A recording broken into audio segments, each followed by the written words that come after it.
In the past several lectures, and in the next several, we're looking at different ways to classify systems, to break them up into groups. And this method of classification is really important for us to understand different kinds of signal behavior. There's all sorts of different ways of breaking up a set into different groups. For example, among the animals, we could break up a set into those with horns and those without horns. Or we could break it up into a set of those with hooves and those without hooves. How we choose to break things up is ultimately judged by the utility of what we're doing. Now that we've done the case of linear systems versus nonlinear systems, I hope you'll agree with me these two different kinds of systems display very different kinds of behaviors. In this lecture, we'll look at two new and useful ways of breaking up the world of systems into categories. The first of these ways is to see whether the system is time-invariant or is time-varying.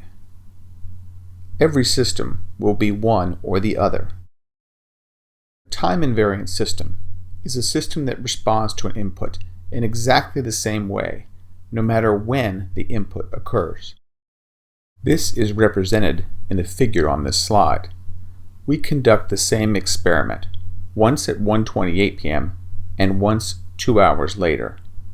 We'll put in the same input, at least the same waveform, and then we'll look at the output. The output at 3:28 p.m.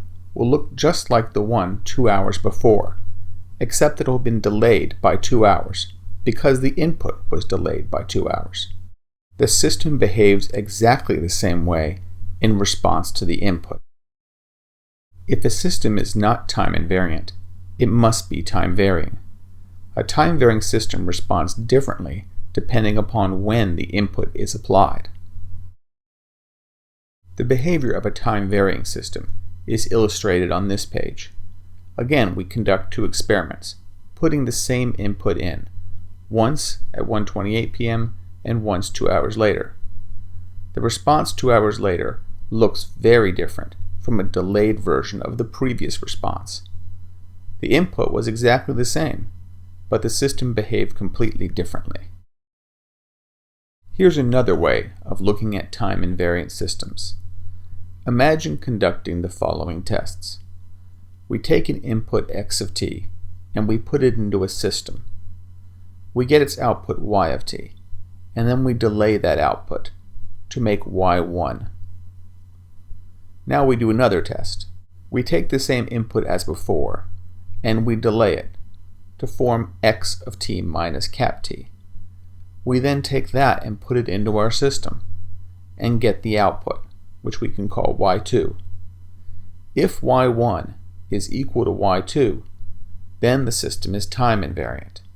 It doesn't make any difference if we delay the output or delay the input. We'll get the exact same behavior from the system. Another way of stating it is to say that a time-invariant system commutes with a delay system. It makes no difference which order you do these operations in.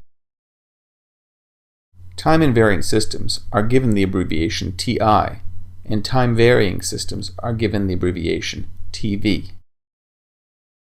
Now let's give some physical examples of time-invariant and time-varying systems. The bucket system, which we discussed before, is a time-invariant system.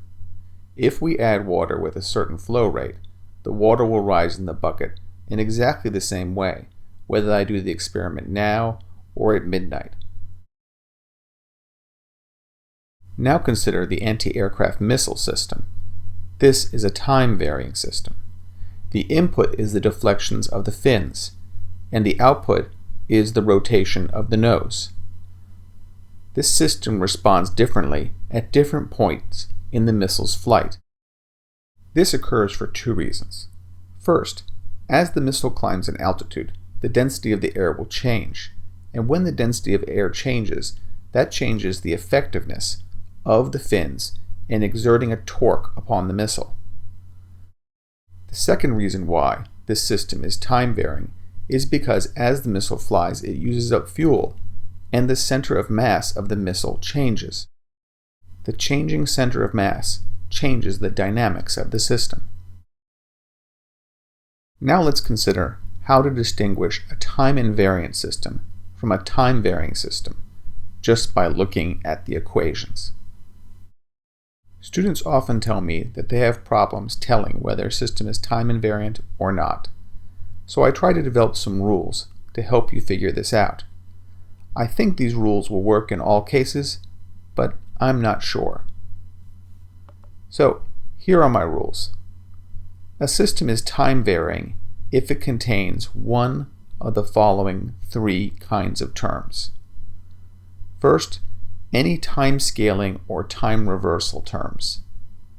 Second, any time integrals that cannot be written in one of the following two forms. And here, in these forms, P is a parameter and Q is a function only of signals. The A's and B's are constants.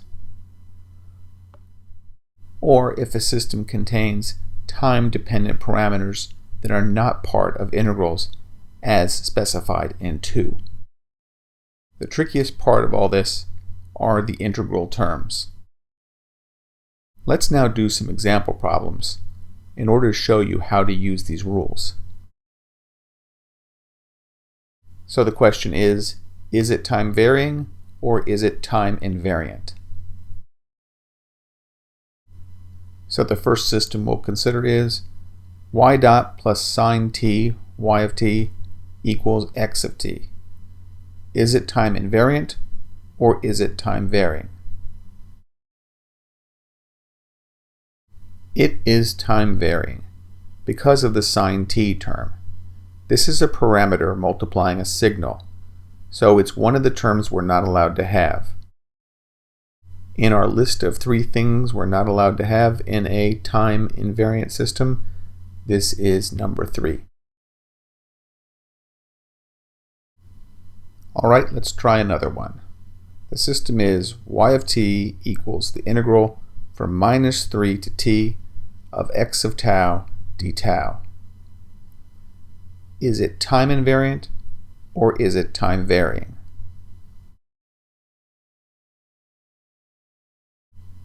This system is time varying, and it's time varying because of the lower limit of integration, -3.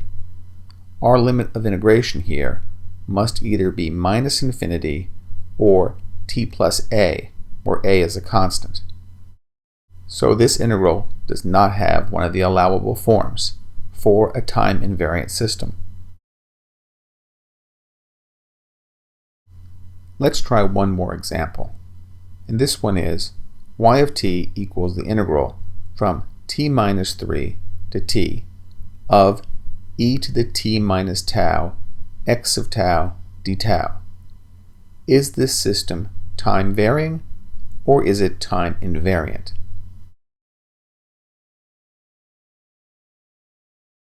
It is time invariant. It has one of the allowable integral forms.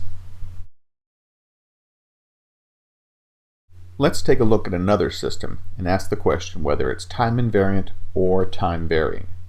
The system is given an equation at the top of the page here.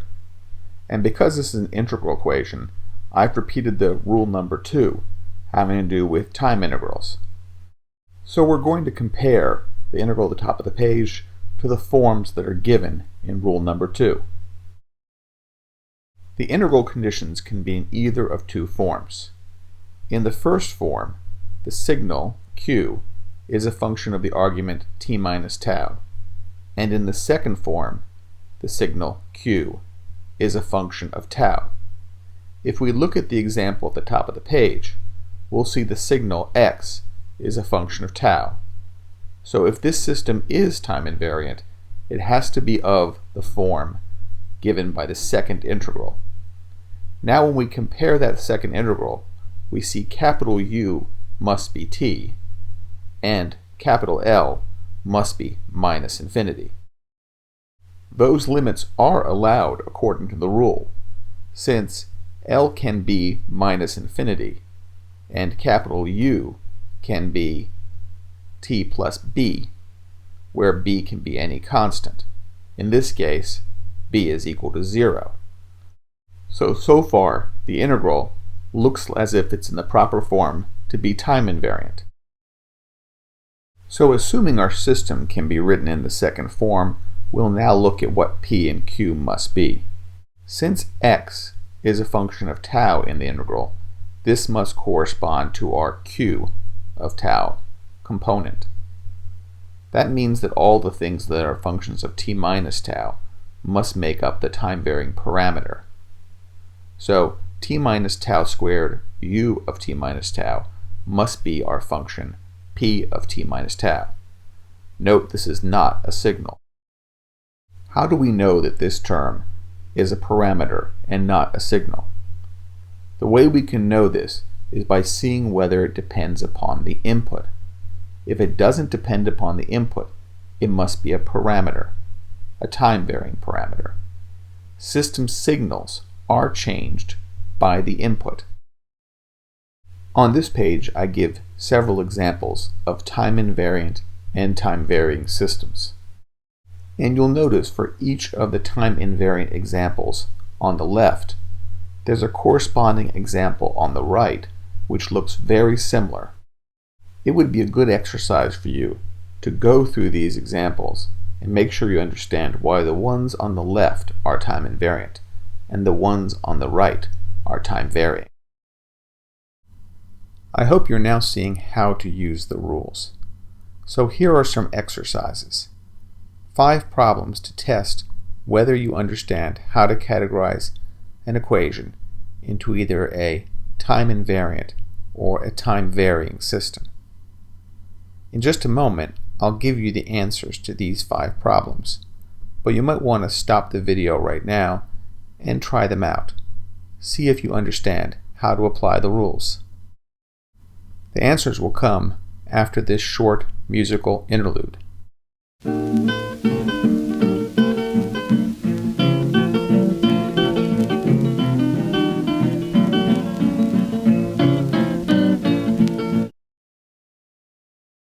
All the systems are time invariant, with the exception of number 2 and number 5. Number 2 is time varying because of the time compression term, y of 2t. And number 5 is time varying because of the time reversal term, x of minus t. We're now going to look at our second way of classifying systems, and we'll put them into one of 2 classes, either instantaneous systems or dynamic systems. Now this is entirely independent of whether the systems are time varying or time invariant, just like having hooves is independent of having horns. So what is an instantaneous system? An instantaneous system is one whose output at time t1 depends only on the input at that time. On the other hand, a dynamic system is one whose output at time t1 depends on future or previous values of the input. In these definitions, t1 can be any time at all. Let's look at an example of an instantaneous system, and our example is a simple circuit with a resistor. We apply a voltage across the resistor, and in response a current flows through the resistor. So the input here is the voltage applied, V of t, and the output is the current flow, I of t. The relationship between these two signals is I of t equals 1 over R times V of t, according to Ohm's law. And so, the current flowing at any particular time, say t1, is directly proportional to the voltage flowing at exactly that same time. It doesn't depend upon past or future values of the voltage. And before moving on to our example of a dynamic system, let me just note the following: that instantaneous systems have other names. In some textbooks you'll see them referred to as memoryless systems or static systems. For an example of a dynamic system, we'll bring out our old friend the bucket system. This system is dynamic. We can see that from the equation. Y of t equals y at time 0 plus 1 over a integral from 0 to t x of tau d tau. The height of the water in the bucket at the current time is due to previous values of the flow rate. So how can you tell if a system is dynamic or if it's instantaneous? It's actually quite easy. A system is dynamic if it contains time derivatives or time integrals of signals, time delays of signals or time advances, or time scaling or time reversal of signals. If it doesn't contain any of these, the system is instantaneous. So let's now do some examples to see if this makes sense to you. So the question is the system dynamic or is it instantaneous? We'll look at 5 examples. Our first system is the differential equation y dot equals 3y plus x, where the input is x and the output is y. Is the system dynamic or is it instantaneous? This system is dynamic because of the time derivative on the signal y of t. Let's try a second example. It is y of t equals the integral from -3 to t of e to the minus tau x of tau d tau. Is this system instantaneous or is it dynamic? This system is dynamic because of the presence of the integral of a signal. Here's a third example. Y of t equals x of t times the integral from t minus 3 to t of e to the minus tau d tau. Is this system instantaneous or is it dynamic? This system is instantaneous. You might have been fooled by the integral. The integral, though, is not an integral over the signal. It's an integral over some other term. The signal x of t is outside the integral. So you can see that y of t is only dependent upon the instantaneous value of the signal x. We'll do 2 more examples to make sure you're getting this. So our next example is y of t equals sine t x of t minus 3.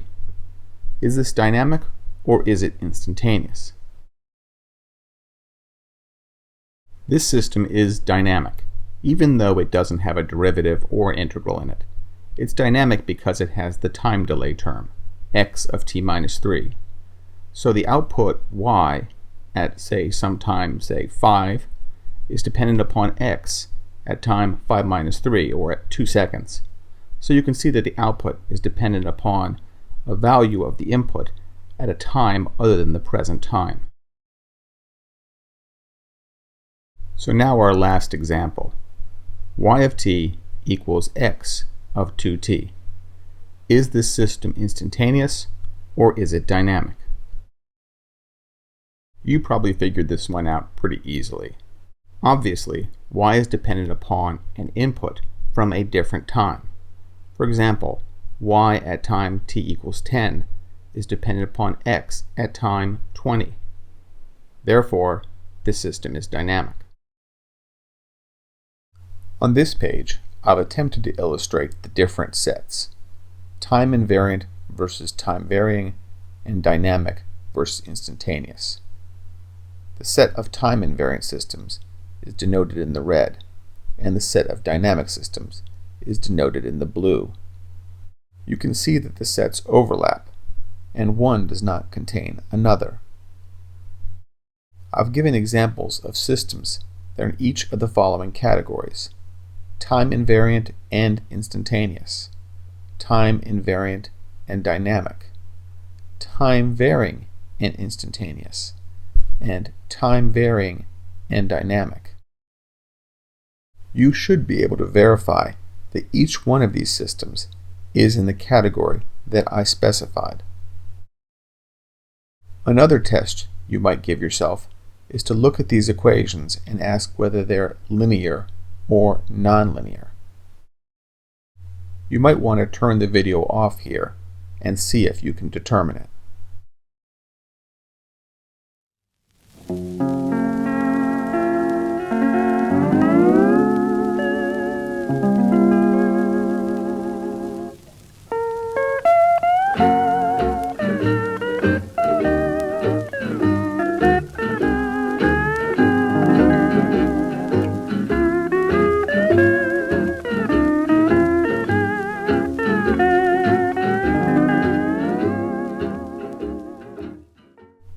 Which systems are linear and which are nonlinear?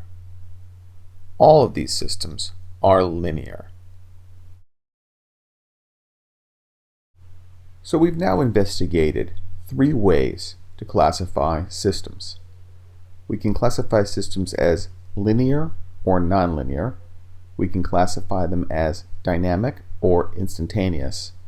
And we can classify them as time-varying or time-invariant.